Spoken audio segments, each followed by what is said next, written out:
મિત્રો આપણે ભારતના બંધારણ ભાગ 2 જોવાના છીએ। આપણે હજી મારી આઈડીને ફોલો ના કર્યું હોય તો કરી નાખજો। આજ જોવાના છીએ પ્લાસીનું યુદ્ધ। 1. પ્લાસીનું યુદ્ધ ક્યારે થયું? 23 જૂન 1757। 2. પ્લાસીનું યુદ્ધ ક્યાં થયું? ડોટ પ્લાસી પલાશી બંગાળ। 3. પ્લાસીનું યુદ્ધ કોની વચ્ચે થયું? ડોટ અંગ્રેજ ઈસ્ટ ઇન્ડિયા કંપની અને સિરાજઉદ્દૌલા। 4. પ્લાસીના યુદ્ધમાં અંગ્રેજોનું નેતૃત્વ કોણે કર્યું?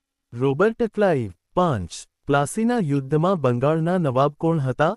સિરાજઉદ્દૌલા। 6. સિરાજઉદ્દૌલાનો વિશ્વાસઘાત કોણે કર્યો? મીર જાફર। 7. પ્લાસીના યુદ્ધ બાદ બંગાળનો નવાબ કોણ બન્યો? મીર જાફર। 8. પ્લાસીના યુદ્ધમાં અંગ્રેજોની જીતનું મુખ્ય કારણ શું હતું? મીર જાફરનો વિશ્વાસઘાત। 9. પ્લાસીના યુદ્ધથી અંગ્રેજોને કયા પ્રદેશમાં સત્તા મળી? બંગાળ। 10. પ્લાસીના યુદ્ધ પછી અંગ્રેજોની સ્થિતિ કેવી બની? વધુ મજબૂત બની। 11. પ્લાસીના યુદ્ધને ભારતીય ઇતિહાસમાં શું માનવામાં આવે છે? અંગ્રેજી શાસનની શરૂઆત। 12. પ્લાસીના યુદ્ધ સમયે મુઘલ બાદશાહ કોણ હતા?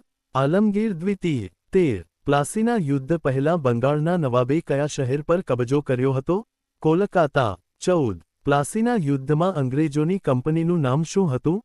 East India company. 15. પ્લાસીના યુદ્ધનું સ્થળ કઈ નદીના કિનારે આવેલું છે? ભાગીરથી નદી। 16. પ્લાસીના યુદ્ધ બાદ અંગ્રેજોને સૌથી મોટો લાભ શું થયો? રાજકીય સત્તા અને આર્થિક લાભ।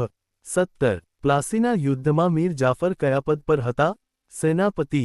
18. પ્લાસીના યુદ્ધનું મુખ્ય પરિણામ શું હતું? બંગાળ પર અંગ્રેજોનો પ્રભાવ સ્થાપિત થયો। 19. પ્લાસીના યુદ્ધે ભારતમાં કોના શાસનનો પાયો મજબૂત કર્યો? અંગ્રેજોનો।